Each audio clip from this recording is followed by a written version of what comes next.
Katumbi a détruit ce pays. Donc, c'est un groupe de destructeurs. Des gens qui ont détruit ce pays. Aujourd'hui, vraiment, ils peuvent avoir des leçons à donner aux Congolais.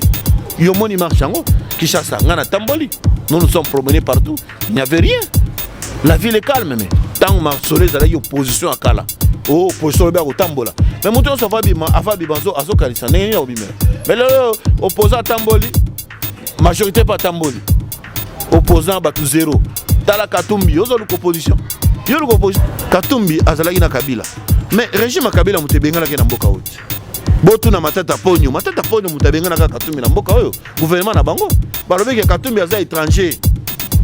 Francis Kalomba leka na télévision afinga Katumbi maman na Zambian tata na za grec yemo pe Katumbi bozana ba commentaire yemo ka lobaka yango régime na yemo ko bazaki na pouvoir ba benga ba bia étranger azaki ko sa nationalité mais na bolamu na motema malamu ya Fachi en tant que chrétien a su pouvoir abimisi la prison et a tikié azonga mboka ba pesi na passeport le premier au mona ki ndenge population ba soit qui est jour ka kina ko sarole mais yo lobi élection ko zalate o ko sarole comment à ce cadre d'électeur, mais vous êtes en train de distraire qui?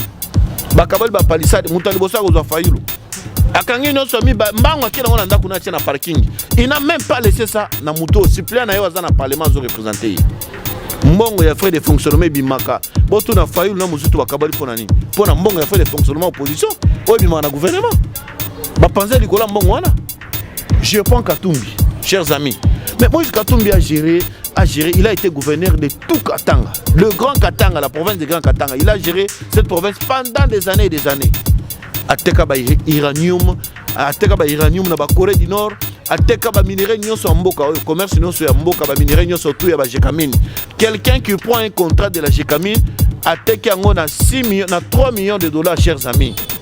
Ateka soki na 3 millions de dollars pour que nous revendre yango après un mois. À qui on revend on a combien? 93 millions de dollars. Vous comprenez un peu ces pays modèles niveau d'une Komaki.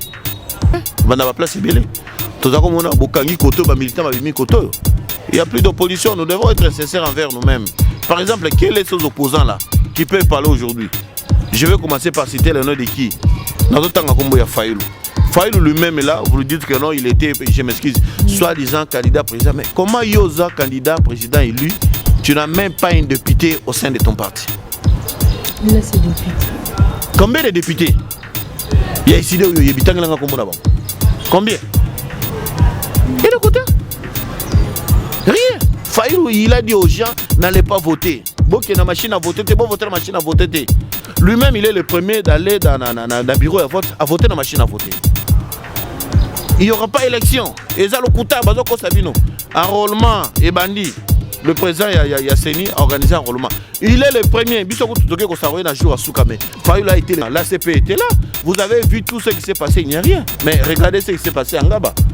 C'était les militants qui étaient en face de la police, mais c'était des colonels. C'était des colonels. C'était des colonels. Malheureusement, nous sommes en train de déplorer. Il y a eu quelques bavures au niveau de la police. Tomoni, moi, on a miné, on a modèle, c'est normal. Namboka oyo, ezana bana mususu bazokola na ba milliers, moi on a déjà sa beba. Moi on a ça Pola na déjà sa beba. Un enfant de 10 ans, de 12 ans qui se comporte comme un enfant de 30 ans. Donc moi on a déjà 10 ans, 8 ans, moi on a déjà coulouné. Un enfant, les images par rapport aux images que vous avez vues là, cet enfant là avec des pierres devant et les grandes personnes derrière lui. Vous avez vu la résistance de cet enfant là. Est-ce que moi je me demande quand cet enfant était dans la rue, ses parents étaient où? Ses parents étaient où? Ça c'est la première question. Et deuxième question. Et quand l'enfant est malade, on a agressé l'enfant et les parents maintenant disent le monani. Mais c'est pas normal. C'est pas normal. Vous avez compris qu'ils n'ont pas de militants. C'est pourquoi ils ont fait recours aux mineurs qui sont inconscients, qui ne comprennent absolument rien. C'est ça qu'ils... na bandinya so basango mboka télévision ezanga moko ya bino na kumbo ya Gloria Kenge lona ye mingi kolobela actualité politique na mokwalelo na zanga mokote na zana mwana mboka Alexis Chamala moleboli ya bana ya mwamba précisément na commune limité na yeto kokota kota mais mingi to kosuka na te premièrement il faut to lobela mapona parce que to kende na élection candidat na biso ya mwamba ya limité yeyo Alexis Chamala na yambiye mkwa lelo cameraman nanga zo bilili to yamba mwana mboka Alexis Chamala. Bonjour monsieur Alex. Oui, bonjour madame Gloria. Na participé mbote na ba téléspectateurs nyonso to bazolanda biso aux ala congolais aux ala étrangers na participé nyonso to mbote nzambo ya likolo to sambelaka oya batelaka biso azala na biso banso na bino nyonso bato bozolanda biso nango. OK, merci beaucoup mon mboka Alexis Chamala. Tozo kene na monponami ba préparatif eza ndenge nini na base na yo ya mwamba mobi. Oui, ba préparatif ezo kene nango très kitoko ezo kene malamu. Oui, lutte je m'excuse, lutte ngai na salaka eza lutte moko collective. Eza lutte individualité. Donc ezali lisanga ya bana ya mwamba, bana bavandi na limité na Mombele na centre na Kingabwa. Na Mbanzalemba, na Kemi, na Lemba Super, quartier de l'école, na Kisenso, na Ngaba, ainsi que donc Mabana Matetenyo surtout, Tozali Kobundalitio depuis longtemps. Alors cette fois-ci, Moni, en 2018, le Kola Mambo Kendaki, Dengue Kendelaki Wana, mais Balao vraiment, Bananyo surtout à base, va décider, Batombolanga Likolo, parce que ils en ont marre avec les députés Moussous Wazaï qui voté Bango, ils ont peut-être par sentiment. Par erreur, mais or, les députés ont voté dans le Parlement, ils ont fait la COP, il y a Bimisaka Bashida, le gouverneur Boytomonio ne l'a pas allé. Pessamment, on souhaite que le ministre Salaboy. Je crois que cette fois-ci, le travail est bien. Tous les expliqué na bana mboka non na base ngai ba yeba choix ya kosala pour voter mutu. Bazo ya ngai na ba baza ya ngati. Donc, tu ça bana mwamba ba voter ba meli bangité. Ba voter ba meli bangité, ba voter pe ba député ba marioté. Oba kino luka ba mama mikolo, ba kino boko la bango. Donc ils ont déjà sensiblement il y a irresponsabilité. Mobile soit comme Mario, il y a qui est irresponsable. Mutabongo ceux qui moi sur zangi à kusunga yote. Le loba comme na député, ba comme kozula biso bana bana mike, ba comme na bambanda ya 18 ans, ya 19 ans. Donc ba meli bangi pe, bozoma meli bangi na ndenge bazoko se comporter. Ba ko couper sa chance na bato modèle wana te. Il faut chance à bato bazana bango. Oyo ba vanda kana bango, o bazo vivre na bango. O ba yebi ba problème na bango, ba ko ki na parlement pour na ko sala ba proposition ya ba loi de façon que mboka na biso ki de liboso, ba district na biso na ba commune na biso ya Mwamba pe ki de liboso. De façon qui va district na biso qui est liboso, commune na biso à moi, commune na biso limité plutôt qui est liboso. Moi na mboka Alexis Chamala, tout ce qui est na moponami. Est-ce que vous êtes encore là les électeurs nion surtout ce qui va sa rôle qui peut ba ya commune limité. Enrôlement salama ki kitoko. Je crois que ti le loso botambola na boromona ke ba bashi no surtout ebele ba koisa. Mais ba bashi yangai ceux qui ba yeka ka balongola bashi bo population zoboya. Donc bashi nanga lelo yo moko zotambola ozomona ndenge bashi Alexis Chamala eza debout eza na longa chef de l'état eza pene longia ya autorité morale na biso ya CNC papa biso mabilo. Donc soka ka ba yeba longola base ezoboya ba bibotika biso total ka longi wana chaque jour tozala besoin mona bilongi wana. Donc musala onga na zobunda lelo lito yanga eza lito moko collectif eza litité ya famille nanga ité eza nde ya bana mboka eza ya bana population ya Mwamba na limité nde ba décider pour na ba mimangai raison pour laquelle monaka ba suppléant na ngai ezalaka toujours bana secteur ezalaka ni mwasi na ngai ni bana na ngai ni bandeko na ngai ezalaka ka bana secteur bango moko ba sali choix ba poni mutu ba tinikeli ngai donc eza lito lelo te ngana bandi politique depuis 2004. Donc ils ont les lots, ils ont masolo to banango depuis kala. Toujours ko basé ko bana yo elonye esali o convaincre vraiment population parce que to ko lekisa bilili on ba samboka télévision d'ici samedi to tambola qui semaine passée na base na ya Masiala, base na ya Mombele to moni bana mboka baza ma convaincu ya ko simba melongo pona ko kende na otina mapona. Elonye osali o sepelisa batu o convaincre population bongo parce que na Mwamba précisément na commune limité bozé belé o dozo kende na mapona. Bon, pour la mambia élection, au moins il y a des besoin de politique pour une aventure. Au moins il y a un Congo politique comme le logo à l'ISEKI. Mutumsa dosa ne politique, dosa la politique pour l'intérêt naé, il y a moins c'est na bana naé. Mutumsa par exemple tibiso boy, dosa la politique pour l'intérêt à communauté na biso. Communauté à Mwamba, communauté à limité. Ezali lo lenge na ngai na fanda kana batu na ngai. Lo lenge to fifaka. ba mona ka note soki likambo ezali na tremela ka bango na ke na bundeli bango pe solution monani soki ma moza mike to bundaka to zaka solution na le ka pe na ba média tout le temps na zo ko loba pona ke mboka na biso ke ndeli liboso alors bango moko batali habité papa modèle to zalaka na yo soki o komi na parlement lobby okoki ko défendre l'intérêt na biso au lieu to zala délaisser boy parce que awa ba candidat ba kaka ka era élection na ba misusu bazoya azo zala candidat pendant mutu na yebi ke ba kopesa mbongo ya campagne na parti politique azu mbongo ate na poche allié maintenant ba to bazo dépenser bazo gas bazo dépenser ba mbongo ebele o bazata na misala te et lo monter neti ba biso boy eza ba fort personnel donc je me bats personnellement parce que na lingi mboka na ngai na lingi ekolo na ngai mais ce qui est vrai il faut toujours avoir une couleur politique. Je suis membre du CNC au cadre du Congrès national congolais. Ndetozana papa mwana mboka plus mabilu au pe bomoni auti na Abuja auti ko bunda de façon une organisation africaine au équipara makambu ya habitat au benga ngo shelter balongola kabiso déjà kala mais grâce à befort ya sali tozupe poste moko na kati ya membre conseil d'administration plan d'aménagement du territoire ezalaka te plan ya habitat et seulement ce qui depuis 1968 1976 cela n'a jamais été rénové. Et tu n'as jamais que ça la plan mususu ya sika. Qui chasse comme bitonga tonga o yazo tonga ba yango ba inondation comme ebele. Donc ezapena na loingo na ndenga na border yo. Tozoko basiko ko ba na mwana mboka nationaliste Alexis Chamala. Mwana mboka toke na maponami.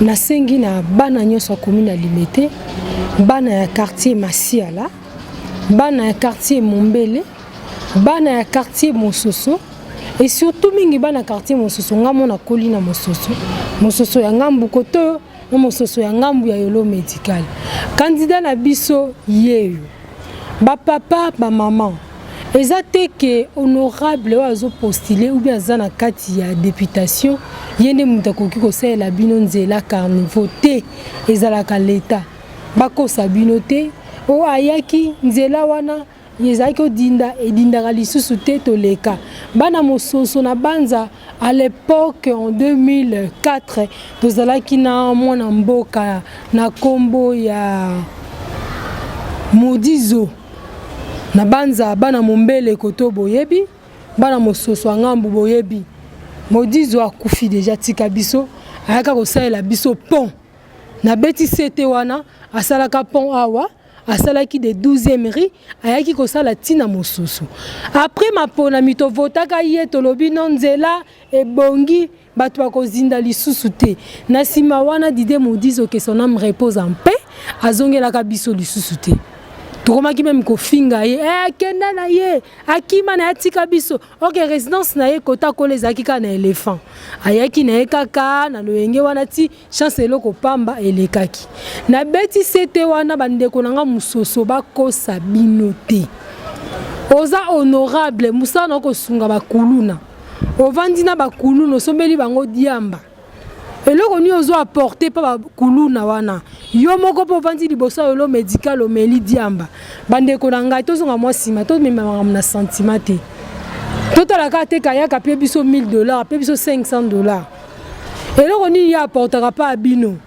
alobelaka kidia lelo ya wenge naza muta IDPS to pire vient na ngai ezalaka fati on te sali ke na évoluer lelo te toti ko salela sentiment to pona mopona mi o atangi po ayebi constitution o pe na nzela na ye toko évoluer to mikosa te o kinganya yaki atrasele biso nzela tozo zinda lisusu te kingani wana soto leki na mapona miawa to yebe sika vandaka te les preuves anenga na bino ba papa ba maman na zaka mo amuke na période wana mais kolele ya batu donc après élection après 5 ans na koliti kolele ya batu na munoko bolelaka Dide Modizo akenda atika biso asala boy ya pona mpo mutu oyo yebi ok lobi lobo ko beta porte que papa esika bozo sala bien te esika bozo kende bien te akokende kuna na assemblée akolobela biso luka solution na beti sete ba papa ba mama bandeko nanga Mososo bandeko nanga Aigle Royal bandeko nanga quartier Masiala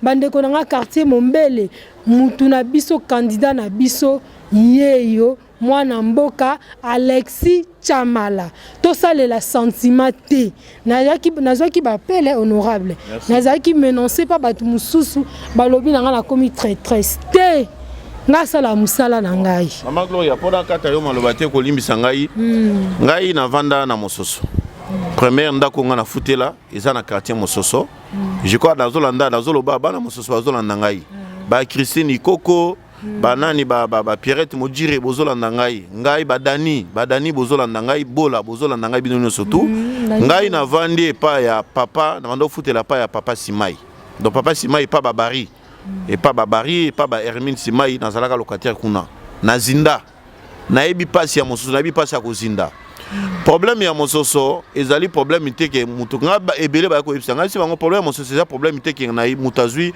caterpillar oye nango to sale curage non problème ya rivière Kala moza problème moko ya Kala il fallait ezonga ndenge zalaka wana eza charge à l'état individu moko azana mbonga ko sala ngo azate lobeza la ba Getler wana ba koya mais akosala parce que c'est un comme ce sont des commerçants ba ko sala ngo na contrat muto asala kabiso Malta Forest ba ko sala ngo na gouvernement pour na zape bénéfice na il faut ba tia ba moelo monde ba sali rivière Gombe so dans le croisement entre 24 et avenue de la Gombe au monde nga ba tongi rivière wana donc Mososo fait tonga malolenge wana so tonga mi lolenge wana biso pe ba tutoye ba kapeto ba so ba imondis na biso la kata kala muté na rivière wana te rivière wana ko zonga malamu ko sala eloko vient na biso grand frère na biso alimité modizo sala ezaki nango mabete baba na koto ona koto kuna ba comment ko traverser na 27 octobre maman ba koti Mososo be kuna ba yeboye ezana nango eloko ya malamu mais voilà les amustala député parce que beaucoup de gens ne savent pas le rôle d'un député. Le député Moussa na ezali ko kende na parlement ko voter ba loi o eza intérêt ya mboka ko appuyer pe ba dossier pour la communauté place o ya vandi ko sunga bango. Mais na cadre ya contrat social rien n'empêche na moi ndambo yo ya zo gagner wana parce que ba dinga na yo ba eki ba pesa ki voix. Mais na muki yo pozo zo wana o kanisa ka pe communauté na yo ko sala ka pe ma action ya mike o ekoki ko rendre batunini mais ba bloko ya ko encourager ba kuluna au vent dans la bakuluna ba melaka diamba o melisa batu babangité zo bana kuluna la kisa bango métier bana yo bazamba zui tant ko kena kila cité o bazamba parlons bazana ba kokité kende na école football bango ba minerval nous devons contribuer pour l'éducation de nos enfants. On dit toujours la jeunesse c'est l'espoir du demain mais nous sommes en train de préparer quel genre de la jeunesse ceux qui biso to qui chance à encadrement peut-être bana mususu te boyebi to sali ba 32 ans au vaccin ba 18 ans donc na ba 4 ans ba congolais to continuer à souffrir après indépendance style long. Donc je voulais un peu mettre un clou par rapport à ce que tu venais de dire. Merci beaucoup bandeko nangai ya Mososo na banza bo sali bon ko yeba pe ko comprendre objectif ya député o bokoki ko voter pour na avenir ya lobby na beti c'était bandeko nanga candidat na biso yeyo Alexis Chamala bako sabino te bomema na sentiment te na kola na secteur wana na ebinde bolelaka na ebinde bomilobaka parce que ngana za mwana na koli kuna mais na sengi bino vraiment candidat na biso yeyo pe na sengi na ba base nyoso député sala bo papa soki na yake pa na yo invita nga pour na musala langa na sala interview na nga na sala émission na nga rosa à parti prité moi je fais que mon boulot botikela ba menace na ba téléphone na ba message candidat na biso yeyo mwana mboka Alexis Chamala na ningo sauter point oyo pona koma na sujet mususu sozan loba potokota lo mususu tel le bezalité o déjà na PCL on a déjà na PCL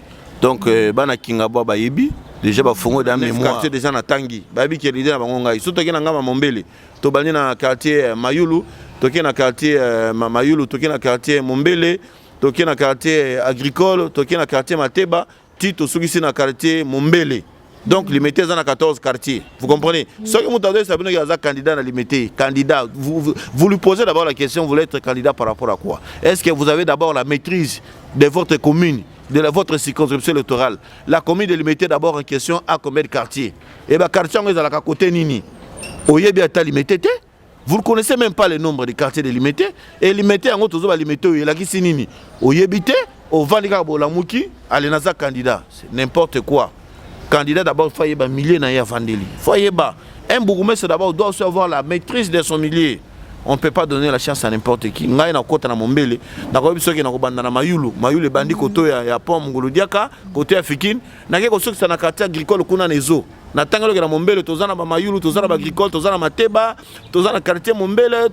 J'ai cité les noms de tous les quartiers et dans le centre de Kingaba. Donc je ne suis pas parvenu au Vandi pour la Kisabatonenga la Taraveste ou bien au Vandi quand on te donne de la voix okimi mbalo ekozala démonstration de force Alexis Chamala kozana ba voix et belé bana limité na zobisa bino bana mwamba botelema o ezali génération na biso botie ba voix na provincial botie ba voix na national ba suppléant nga ba kozala batu na bino ba suppléant nga bino moko botindela nga bango de façon que o nga tanga na kina national mutu na bino moko pe atika na provincial o soka komi pe soki na ke na komi ministre parce que babike na mande ko eza mandat na biso tant na koma ministre mais suppléant na tika na saka mutu na bino moko bino bopesi ngai akozala ndeko na ngai te ni mamba famille na ngai bosomona ke to ça l'équilibre moko ya bien na kati ba milliers ba problème ne so le ko ela ngai kaka et bon appel ko ela ba bato na mino otinanga ba suppliant c'est comme ça qu'on vit dans une communauté pouvoir les actes collectifs et pouvoir la famille na ngai te les gens qui vont me voter ce sont pas les membres de ma famille et la population nyonso ya mwamba na ya bana liberté. Ok, tozoko basiko ko bana mwana mboka Alexis Chamala tokota bongo na semaine passée marche et salamaki ya ba opposant et puis tout le monde sous sangambu na bino parti au pouvoir bosala qui marche. Pourquoi bozo me ma pouvoir pour Toujours même nini na comprendre les questions. Pourquoi bozo me ma pouvoir bon ensuite il y a marche ou salamaki na parti au pouvoir marche monsieur Salami et pas ba opposant. Pourquoi les mêmes dates?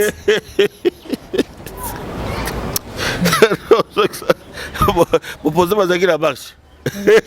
Et ça l'a écouté nini. Voilà, moi comment je sais que doit Mulumboza wapi et tu sais que doit Mulumbero national. La mukatala mabele papa yo kotala ba venture ya opposition comme na Congo yo. Papa Etienne oza wapi.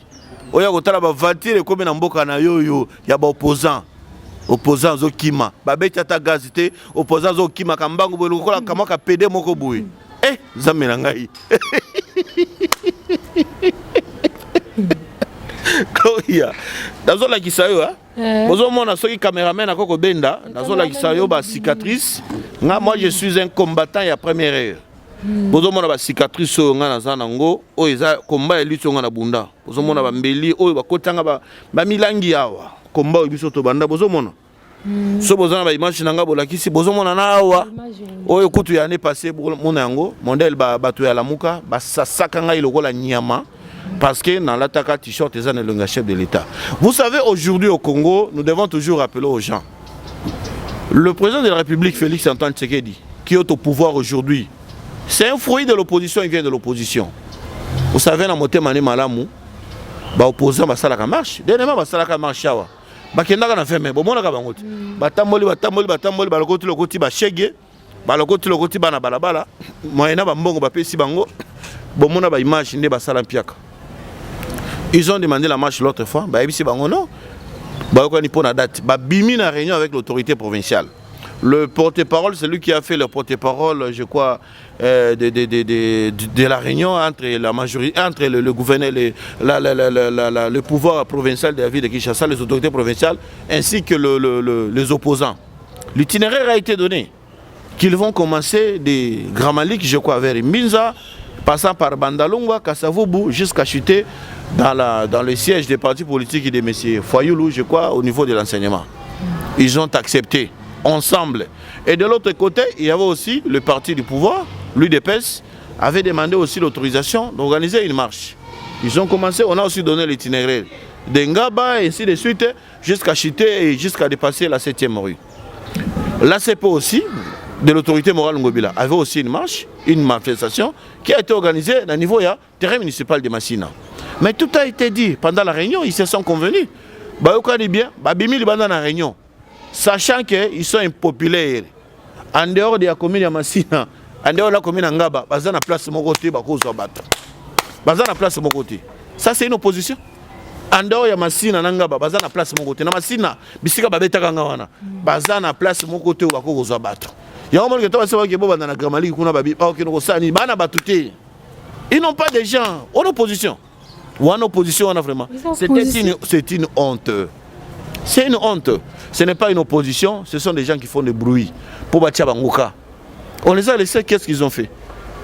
On les a laissés. L'UDPS a marché avec quelques de nos amis qui les ont accompagnés. Vous avez vu, tout a été dans la discipline. Il n'y a pas eu de casse, ils n'ont pas agressé des gens. Vous avez vu de l'autre côté à Massina, l'ACP était là. Vous avez vu tout ce qui s'est passé, il n'y a rien. Mais regardez ce qui s'est passé en Ngaba.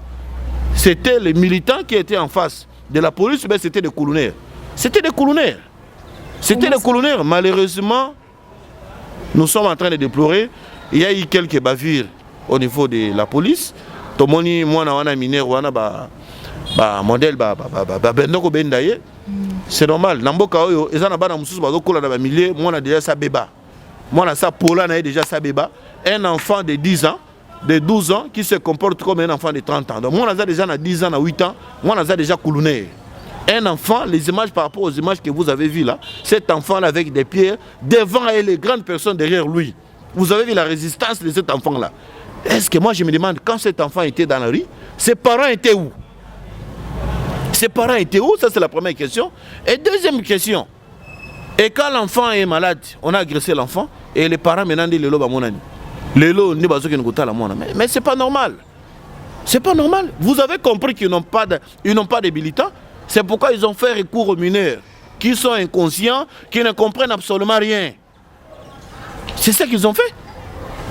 C'est ça qu'ils ont fait. Surtout, tout la moussia ça. Mais pourquoi partir au pouvoir et mettre un peu causons à moi si ma peau, Kota va préparer qui marche na bango depuis le 18, l'arbre a changé programme et commis le 20, parti au pouvoir peut commis le 20. Objectif il y a marche, il y a IDPS, c'est qui pour protéger le pouvoir et à chaque fois opposants nous allons na banda na balabala bango pe nous allons pour protéger pouvoir que va sala et l'autre côté na période dans bango au monité que wana gouvernement zo qui ne peut bien té nazoto na yo question tango matata bukangalonzo ba sala ka marche na ba soriano ba tambola kiti soit disant na 20 mai est-ce que bataille de pèse ba tambola Mosco stratégie ni beaucoup minango. Non ba tuna nga question ti. Et là on y sali que stratégie comment batambola gate. Mboka eza munene. Mboka eza munene. Bakolo ba pe bino kilogeno te marche mino bosala nga na Gombe. Pona ko sala marche ezaka gate ke ide pesa sala marche na ezala nga na limité te. Banda ba place belé. Tozako mona bokangi koto ba militant ba bimi koto. Il y a plus d'opposition, nous devons être sincères envers nous-mêmes. Par exemple, quels sont ces opposants là qui peuvent parler aujourd'hui? Je vais commencer par citer le nom de qui? Faïlou lui-même est là, vous lui dites que non, il était, je m'excuse, soi-disant candidat président. Mais comment Yosa, candidat président élu, tu n'as même pas un député au sein de ton parti? Là, c'est député. Combien de députés? Il y a ici des combien? Et de côté? Rien. Faïlou, il a dit aux gens, n'allez pas voter. Bon, qu'il y a une machine à voter, tu peux voter la machine à voter. Lui-même, il est le premier d'aller dans le bureau à voter dans la machine à voter. Il n'y aura pas élection. Et ça, le Kouta, Bazoko Sabino, enrôlement et bandit.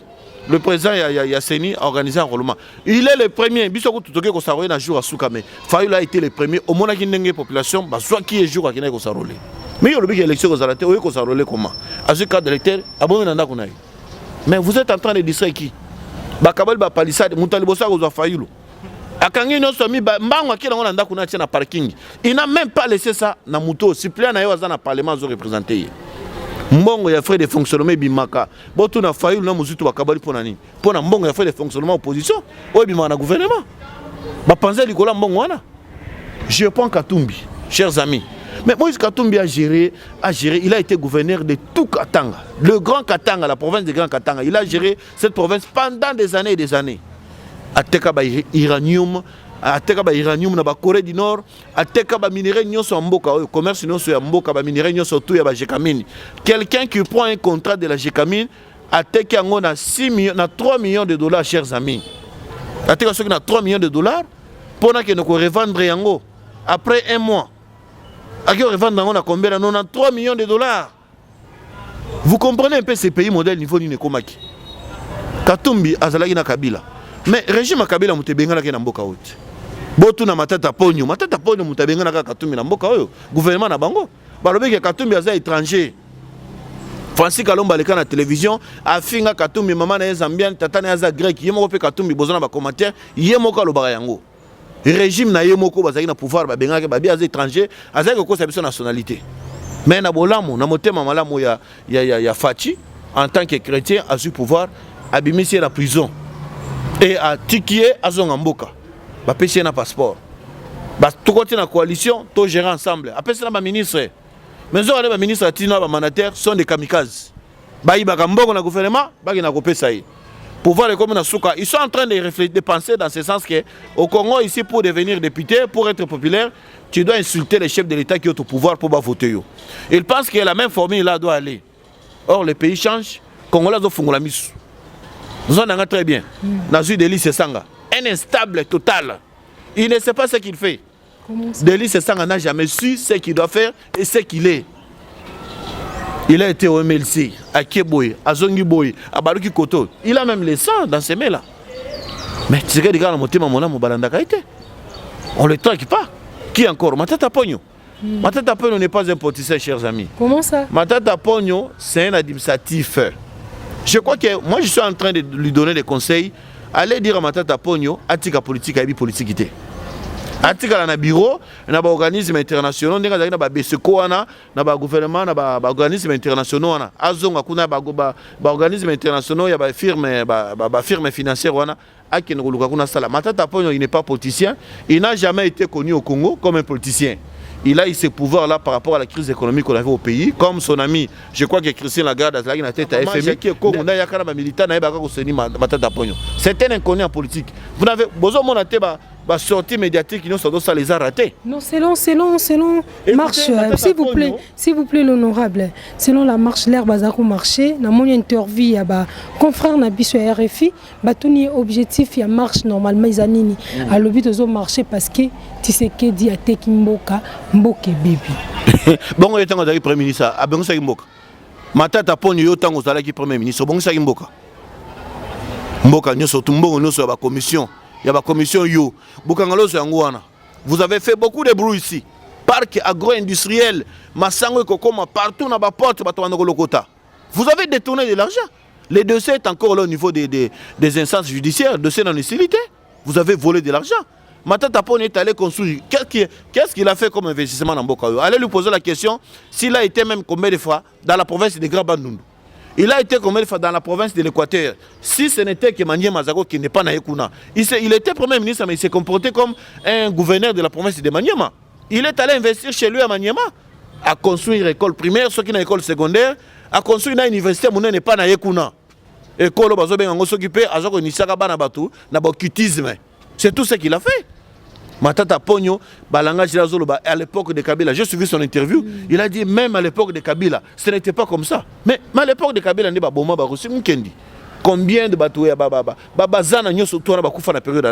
ils ont été tués par qui? Combien de gens sont morts? Combien de gens combien de gens ont défaut? Combien de gens aujourd'hui? C'est à l'époque de qui?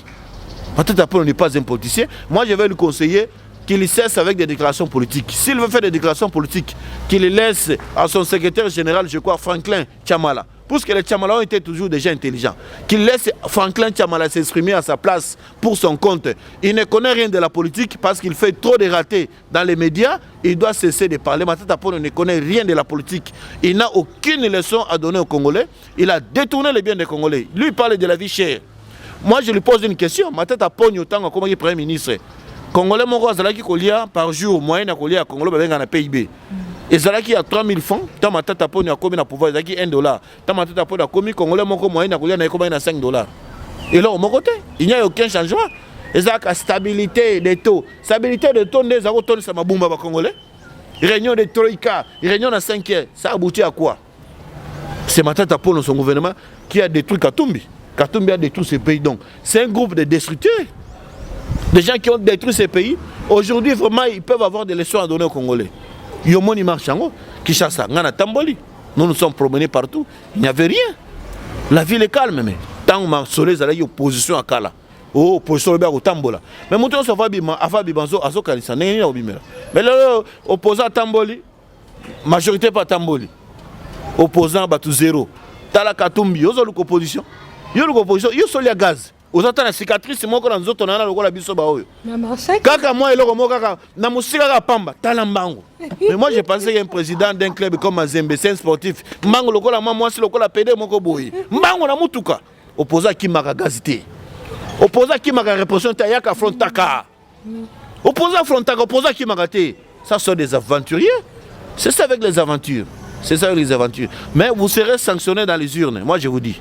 Vous serez sanctionné dans les urnes. Vous, Matata Pogno, vous, votre groupe là des étrangers. Vous là, Bino Batabo Cutis, c'est Matata Pogno, cravate rouge. Na yo, na bakatumi, Kirina Bino Sotoana, vous allez payer. Tala Motogo la Franck Diongo. Mais Franck Diongo, déclaration, na ya lobby, 2 militants na ya kouf. Mais na marche, ils ont qui prévu. Tu sais que Moutabimis est en prison. Babeta ya wana bana mura wa lela mama na kufi. Kabila Bimisa est en prison. Franck Diongo a militant. Il a un parti politique d'abord. Lui, il a combien de députés? Il a combien de députés? Tous ces mondes-là, que ce soit Katumbi, que ce soit Franck Diongo, que ce soit le. Comment il s'appelle? Les autres ici. Oh, mais la Radiambaoyo, les grands noirs, les députés, les députés, les plus noirs de tous les députés, Daniel Safou. Tous ces. Tous ces gens-là de Katumbi. Quand ils sont allés à l'opposition pour avoir la notoriété, la bénédiction, mais ils faisaient tout cela qui à la 10e rue. Ils venaient tous à la 10e rue pour avoir la bénédiction de l'opposition. Sans l'UDPS, sans Tshisekedi Amulu Babango, ils n'en ont pas. Et le bateau avec une opposition va pouvoir. Vous allez combattre qui? Franck Diongo a des militants. Franck Diongo a bimana balabala salata meeting. Même les fils katana stade kakoya municipal, ata stade municipal pambo ya bandal. Ata stade pambo ya imka. S'il a des gens, Franck Diongo n'a pas de gens, il n'a pas de militants. Ça c'est une honte, c'est une honte. Franck Diongo n'a pas de militants. Azana Batouté, ce sont des aventuriers. Ce sont des aventuriers qui n'ont pas de gens, ils n'ont pas de militants. Et puis vous avez suivi dans les médias. Moutokola Daniel Safunga la même que l'instance judiciaire va se saisir. Il a dit qu'il y aura des morts. Oui, il avait dit ça avant la marche à Lobaki. Koufa. Voilà. Nangambouya. IDPS kufa makile kotanga po bakoko baloba abomi combien batongo ya abomi combien yemo donner saf après avoir comme la diama Mike Mukeba ya finga na télévision bolanda tangu yena Mukeba bazo finga Mukeba aloba nini Daniel saf amela ka bangi na ndinga ko sakarate na bandal na la kisabino na adresse azalaka Mario abala mama moka mukolo po alamba ka malewa po akina kuliaka na malewa na parce que azaki na bisika kulia te bolanda ngona télévision wa tangu yepe koto yazo finga Mukeba ikeo za loboko ndambu bona boya ngona horizona ka mukuse poza loboko ndambu. Ce sont des bêtises. Comprenez? Des gens comme ça là, des discours des irresponsables. Je prends l'autre ici qui a animé les émissions de la musique Nana Digital, il s'appelle comment? Jacquindala. Vraiment, Jacquindala c'est vraiment un politicien. C'est même un politicien, il sort, il dit que non papa, il y a une politique. Jacquindala, yo so bêtement solia frappe. Il y a une politique yo. Oui, politique, il y a une opposition. Papa, ne confondez pas la musique. Aux autres l'émission ma musicien, aux autres la cofinancement, vous pensez que non, venir à la politique, sur le côté politique na Congo, bon, vous allez subir. Ne confondez pas la politique avec la musique. Ça sont des gens ramassés. Ce sont des gens ramassés qui n'ont aucune idéologie politique. Aucune formation politique. Vous avez la musique, la politique qui passe à la télé. Bino moyebi confrontation, bino moyebi bagarre, bino si bunda. Tu as même aux autres la cicatrice, c'est moi dans autres on a combat au bunda. Aux autres la image. Des aventuriers, des débutants. Oh bah débutants bah la miké bah mais la libéron à maternelle. Bon sur en école maternelle. Nous allons vous renvoyer à l'école maternelle. Comme vous voulez de l'opposition, nous allons vous montrer comment est-ce qu'on fait l'opposition. To komi na suka mwana mboka Alexis Chamala to moni pe lisusu ba lobi na mokolo ya jeudi marché kozala na banza parti au pouvoir boza sous libanda pour na protéger toujours le pouvoir ou bien les Maman Gloria marche zanango marche peki samité. C'est la constitution le dit bien. La constitution autorise la marche. Il suffit seulement d'un parti politique d'écrire et d'informer les autorités et l'autorité va prendre acte par rapport à ça. Si on trouve ça utile, on va autoriser. Soit on inutile, on n'autorise pas parce que Boébi, par rapport aux gens, les gens de la mauvaise foi, au besoin de déstabiliser le pouvoir, bazo ko mener guerre na bandundu, to vanda bandakala, bisono sobayaka, bambala, bateke, basuku, bayanzi, to vanda ka to vivra bien, problème est à la rater. Mais oh le comme makambuya ba mobondo, ba déclaration ba mobondo, un groupe de bayaka qui veut les chasser les bateke na mabele na bango, mabele so te beza mabela bateke. Mais quand même na félicité ba chef coutumier ya bateke pour la sagesse au bazanango basali répliquer mais bazo luka moyen bazo sala pour na se défendre bato baza derrière iloko wana batika ko sala biloko wana toza ko féliciter pe ba service na biso ba soldat na biso na la police na ba service de renseignement musala makaso bazali ko sala pour na kotia kimia na kati ba biloko wana ba autorité provinciale ba kotala soki ba monique il y a opportunité basala marche ba ko sala na bango so ngata basala ka marche chaque jour problème ezata ils vont se promener chaque jour. on va les autoriser. Mais les Congolais inconscients, bazanga na place mo bando kende koluka bato bazana le côté ba na mbongo te, ba pesi bango mo ba mbongo ba corrompre bango et puis c'est tout. C'est ça le problème. Mais ce qui est vrai, vraiment nous, même si l'enfant là, les petits là, les mineurs, à Salaki Mabé, à Salaki peut-être moi na balabala, apparemment ba contrôler qui est mal monté, peut-être moi na éducation à balabala. Ce n'est pas bon par rapport à la façon dont la police a répliqué. Vraiment là, nous condamnons vraiment ces actes-là. Je sais que nous avons un bon commandant de la police de la ville à Kinshasa, Kassongo. Il a déjà pris des dispositions et ces policiers ont été déjà arrêtés. Je crois qu'ils vont répondre de leurs actes devant les instances judiciaires. Alors, les policiers peuvent baza batu. Tant que kende, ozo kende ko sala musala, policier pas dans la famille naie, azape na bande ko naie, peut-être pas dans ndeko nayo. Tant ba pekisi ke babiki awa ko lekate ko zalibanga ko bambata, boya bo telemi o mbo ça va, to tempérer, to baloki to zongi. Pour moi que dans mboka mibeko. So to bi le lo ba policier so balunga na balabala baba no la pongi. Mais mboka e comme ndeni. Et comme jungle. So to bi mboka soda peut faire décès, ba vendre ba ça le côté mboka e comme ndeni. Mboka e comme jungle. Donc la police est là pour protéger la population congolaise na mustra bazali ko sala. Vraiment nous regrettons de ces actes et puis nous demandons aux parents beaucoup contrôler la cabane na bino. Ne laissez pas les enfants grandir dans la rue. Votre cabane na balabala te biloka boye. Moi na koko paye de vie na ye. Policier peut agir na kanda, kanda l'équipe bambi ba mabanga, moninga banga zoki, allez, à céder na sentiment wana. Or police aza, il faut se maîtriser devant n'importe quel genre d'attaque. Vraiment nous condamnons ces actes là et puis je crois que ba instance na biso bazo ko sala musala pour discipliner ba policier ba sala ki ba vivre wana. Merci beaucoup mon amboka Alexis Chamala, tout mon équipe bongo ancien combattant na biso akenda sango na kombo ya Tshisekedi wa Mulumba alobaka jour il de paix sur au pouvoir opposition aux la lisuté et aux parmi ba victimes aux alara menacé na mboka na biso suite ya musalo pona lobani okolo ba pa combattant kwa zolanda pour le moment pour na clôturer la combattant pour cette cause juste et noble pour l'intérêt à mboka na biso pour la défense de la République démocratique du Congo. Nous ne pouvons jamais céder na attaque union surtout ya ba inconscient. Ya bateau ya ba grisaki ngai, bateau ya Lamuka na quartier 3 Massina. Nous ne pouvons jamais reculer, j'ai continué le combat. Combat ils ont continué jusqu'à ce que jusqu'à la victoire. Combattant jusqu'à la mort. Na ko senga na bateau union surtout, tozo bunda pona mboka to reculer te. Mais to ba yango ke lokola toza na pouvoir. Tozu pouvoir, tozo bunda pona ko ekole bonga, bomoni be étranger ndenge ba sali likopa. Bazo ko sala likopa de façon que M23 na ba Kagame ba récupérer ba territoire pour ba récupérer pouvoir na kati mboka na biso. Ba Congolais to lamuka. Bravo ba ndeko na biso este toza na sima na bino.